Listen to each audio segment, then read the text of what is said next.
За бүгд найрамдах Хятад ард улсад за 9-р сарын 22-наас 28-ны өдрүүдэд олон улсын хүүхдийн спортын их наадам болж өндөрлөлөө. За тухайн спортын их наадмаар Монгол улсын за модон клубын за спортын цагсан бөмбөгийн клубын шигшээ багийн U16 баг тамирчид өндөр амжилт гаргаж алтан медалийн эзэн боллоо. За улмаар яг одоо Чингис хаан олон улсын нисэх буудал дээр за газардаж байна. Энэ талаар мэдээллийг бид за тухайн баг тамирчид болон эцэг эхчүүдээс тодруулан хүргье. За одоо олон улсын тэмцээнд амжилт гаргасан за өсвөр үеийн залуус хүүхдүүдтэй зориулж эцэг эхчүүд нь одоо олон улсын Чингис хаан олон улсын нисэх буудал дээр ирж одоо баяр хүргэн мэндчилгээ дэвшүүлж байна. За олон улсын тэмцээнд за алтан медаль авч за амжилт гаргасан хүүхдүүдийгээ за эцэг эхчүүд нь Чингис хаан олон улсын нисэх буудал дээр тосгоор за ирсэн байна. За энэ талаар мэдээллийг бид эцэг эхчүүдээс тодруулах хүргье.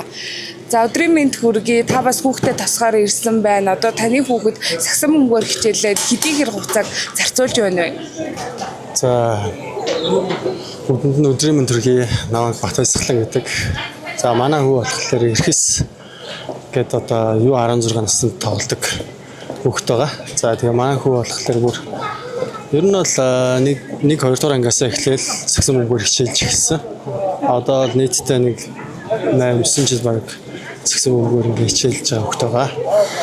Носын аргач гэсэн зөндөө орчихсон.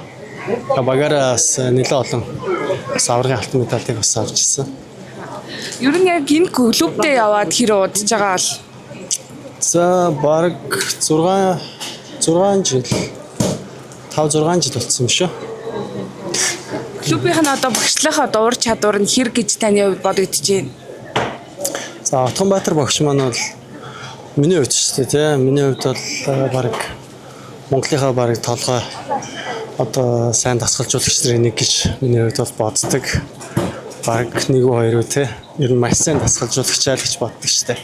Гаргасан амжилтуудыг харахад бол өсвөр насны хүүхдүүдийг бол маш сайн бол дасгалжуулж зөв замд нь зааж чиглүүлж явдаг хүн гэж бас миний хувьд дотроос бахархаж явдаг. Одоо спортоор хичээснээр хүүхдүүдэд бас эерэг нөлөөлөл нэлээх гардаг шүү дээ. Таны хүүхдийн хувьд одоо яг ямар эерэг нөлөөлөл гарсан бол? За манай 2 ч хүүхэд байгаа л да.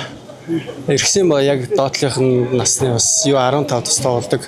Тэнгис гээд байгаа. Тэгээд Тэнгис 2 хүү маань бол сагсан бөмбөөр хичээснээр хамгийн гол нь бас модон клубт магадгүй явснараа тий.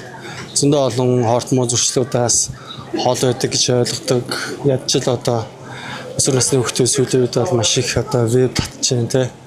За тэгээд одоо янз бүрийн буруу хортмоо зуршлуудаас бол сагсан бөмбөөр хичээснээр зөндөө олон зүйлүүдээс хол байж чаддаг. Хоёр хүүгээрээ бас бахархдаг.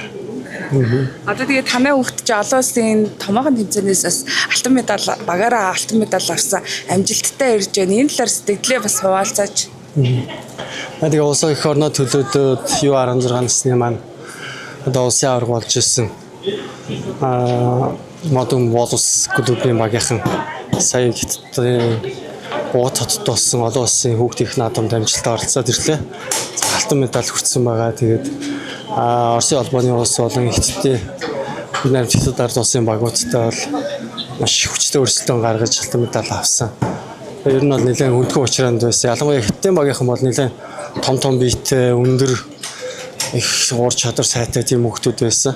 Тэгээ манай хүүхдийн хувьд болохоор ер нь центрт төвдө тоглодог болохоор сүүлд бас 4-р үедээ алтан медалийн тоглолтын дээр 5 алдаа олж суусан. Гэхдээ маш сайн хамгаалж том биетэй хүүхдүүдийг маш сайн хамгаалж тоглосон. За ялангуяа багийн ахлагч Соём сүлд бол үнэхээр гайхалтай тоглосон.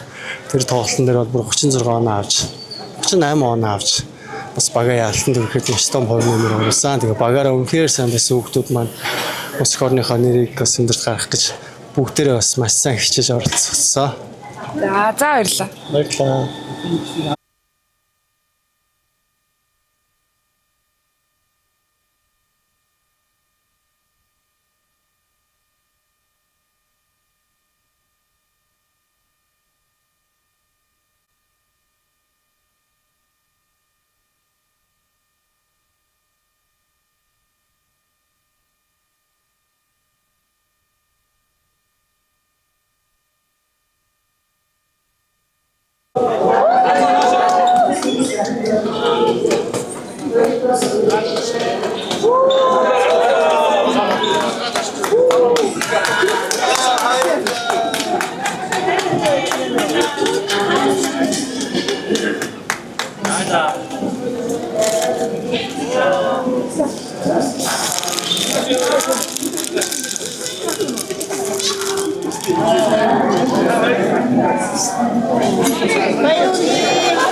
хоёр багсаа.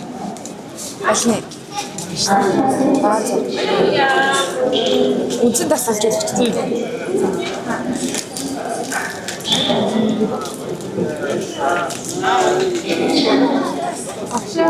Так.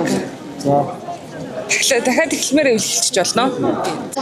За юуны төрөнд бас тань одоо энэ том амжилтыг авчирч ирсэн танд баяр хүргье. Та одоо сэтгэлээсээ хуваалцаач. За баярлалаа. Хүүхдийн спортын 11-р их наадамд Монгол улсад төлөөлөлд оролцоод ирлээ. За жил болгон уламжлалдаг тэмцээн. Би бас өмнө нь бас энэ тэмцээнд Монгол улс зохион байгуулж байхад нь тасалжуулагч хийжсэн. Тэгээд энэ удаад яг өөрсдийнхөө модо боловс гэсэн 2025 оны Улсын аврах шалралт тэмцээнд төрүүлсэн багаараа явж ирсэн байгаа. Тэгээд Улаанууд болон Баяннуур, Бүрээд, Оросын холбооны улсын багуудтай тойргоор тоглоод бүх багаа хожоод тэгээд авраг аваад ирсэн байна. Ер нь хүүхдүүдийн хувьд одоо бэлтгэл ямар хувь байг хийгдсэн байсан бэ? Одоо тухайн бас одоо тэмцээний үйл явцын талаар та мэдээлэл өгөөч. Хамгийн одоо өрсөлдөөнтэй нь аль улсын тамирчин байсан? За тэмцээний үед бид ерөөдөө байнга бэлтгэлтэй байдаг. Тэгээд ер нь явахаас өмнө нэг 14 хоног ер нь өдөрт 2 удаагийн бэлтгэл хийсэн. Хамгийн хүчтэй багууд гэх юм бол Өвөр Монголын багууд байсан. Ер нь бол бүх тоглолт яг эцсийн мөчүүдэд шийдэгдсэн. Айгуун нуруулах хүчтэй өндөр багууд үлээ. Бас одоо Монголын тамирчид одоо хид хидээр хоцсон бэ? Өвөр Монголын багтаа бол нэг 4 оны зүрхтэй байсан. Бусад багуудаар нэг 10-аас 15 оны зүрхтэй байсан. Таны хувьд бас одоо яг ямар туршлагатай бол хэдэн жил бас одоо сагсан бөмбөгийг одоо зааж байна. Энэ талаар мэдээлэл өгөөч. 14 жил тасалжуулагч ажил хийж байна. Тэгээд Герман, Австри, Америк гэдэг ерөнхийдөө өсвөрийн бүх тэмцээнүүдэд гадагшаа явж ирсэн. Дараагийн тэмцээний тав гарсан болов? Яг одоо бол дараагийн тэмцээний тав гараагүй. Монголын сагсан бөмбөгийн холбоо болон бие дэм спортын улсын ороо, за дээрэс нь модо боловс сагсан бөмбөгийн захирал, зохис хэрэглэн, за нийт хүүхдүүдийнхээ хүүхд аав ээжүүд бүгдэнд баярлалаа гэж хэлье. За. Ер нь одоо тэмцээнд ялаад ирлээ шүү дээ. Сэтгэлээсээ хуваалцаач найзуудтайгаа бас та ингээ хамт ингээд олон улсын тэмцээнд орох хэр байсан бэ? Цэцэл их маш гоё нэ. Тэгээ анх удаага ингээд найзтайгаа багаараа олон улсын тэмцээнд явж байхаар бүр илүү гоё байсан. Гоё байлаа. Ер нь бэлтгэлийн тухайд ямар хөө байсан бол? Бэлтгэлийн тухайд гэвэл яг сарын өмнөөс эхлээд бэлтгэлүүд эрчимтэй хийж эхлээд тийшээ явцгаас тэгээд тэндээ бас очиод тэмцээний өмнөнийг бэлтгэлээгээд тэгэл тэмцээнд орсон. Одоо багш чинь бас Өвөр Монголын тамирчид илүү их өрсөлдөөнтэй байсан гэсэн шүү дээ. Өвөр Монголын тамирчидтай ер нь толгойд одоо ямархуу ингээд одоо тоглоход арга хэрэгслэр ингээд хэрэгжилж ялсан бэ, ялтантад хүрсэн бэ? Өвөр Монголын тамирчид их өндөр байсан. Тэгээд бид нөө самбарлуугаа илүү тэмцэж хашиж тоглож тиймэрхүү юмнуудыг гээл тэгэл оноогоо ихнээсээ салгаал тэгэл юу найцсан. Маш өндөр том бэрхүү хүмүүс байсан гэсэн үү? Тэгээ маш өндөр хөнгөлтүүд байсан. Зөндөө өндөр хөнгөлтүүд. Бидрээс бүр нэлээд өндөр хөнгөлтүүд. Өөрийн чинь хувьд бас одоо хичнээн жилийн сагсан бөмбөөр хичээлж гин ер нь цаашдын карьераа юу гэж харж байна? Би одоо 3 4 дахь жилдээ хичээлж байна. Цаашдаа тэгээд дээдлийн орох хүртэл явна гэж байна. За. Одоо ээж авдаа хандаж юу гэж хэлмээр бас ингээд чаваа дэмжих гээд бөөнөр ингээд цэцэг бариад тэ ингээд торт бариад ирсэн биз дээ. Ээж болон бусад найзтайгаа эцэг эхнэр баярлаа гэж хэлье. Их дэмжлэг үзүүлж байгаа. За сайн уу. Энэ одоо ингээд олон улсын тэмцээнд бас өндөр амжилт гаргаад ирлээ шүү дээ. Энэ талаар сэтгэлээсээ хуваалцаач ер нь тоглоход хэр байсан бэ? За баярлалаа. Олон улсын тэмцээнд анх удаа болж байна. Олон улсын тэмцээнд анх удаа явж болохоор жоохон сандрал ихэнд байсан. Тэгээд эхний тоглолтноос ингээд тоглоод багаар гоё тоглож ойлголцоод ирэнгүүт ингээд дараагийн тоглолтуудаас арай нэг тайвшраад арай өөр үзэж байна. Чиний хувьд бас бэлтгэл ямар байсан бэ? Баг тамирчдын хувьд бас бэлтгэл хэрэг хангагдсан гэж бодож байна. Манай үеийн бэлтгэл бол маш сайн хангалтсан. Одоо өдөр болгосохгүй бэлтгэл хийсэн. Тэгээд нэгт 2 дахь дайл дараалал 7 өдөр бэлтгэл хийчихсэн. гэж явсан. Тийм үгдэл. Тэгээ одоо нэг бусад одоо баг аль улсын тамирчид нь илүү өрсөлдөөнтэй байсан юм шиг чамд санагдчихээн. Хамгийн өрсөлдөөнтэй баг нь хятад байсан нөгөө хойд төвд нь амар өндөр ингээ баг толгой өндөр хүмүүсээс болохоор амар хэцүүсэн. Тэгээд өндөр мөртлөө ингээ заалан дундаа шиднэ гэд амар скилтэй тоглогчдсэн. Ур чадвар ихтэй. Өөрийн чинь хувьд бас одоо саксофон мөр хэрэг удаан хичээлж байна. 6 дугаар ангиас хойш саксаар хичээлж гисэн. Аавгаа багтаа дагаж ингэж телевиз үзээд сакс үзээд гадаа ам тоглосоор байдаг. Одоо аав ээж нар нь бас ингээд та бүгдийг дэмжихээр ингээд олоолаа ингээд торт бариад ирсэн биш үү? Тэдэнд хандаж бас сэтгэлийнхаа үгийг хэлээд. Үргэлжийн амжилтын ард ингээ бат байдаг ээж аав модуны захирал зохиц зэрэглэн захиралтай тэг бүх эцэгчүүд багш нартай баярлалаа гэж хэлээ. За.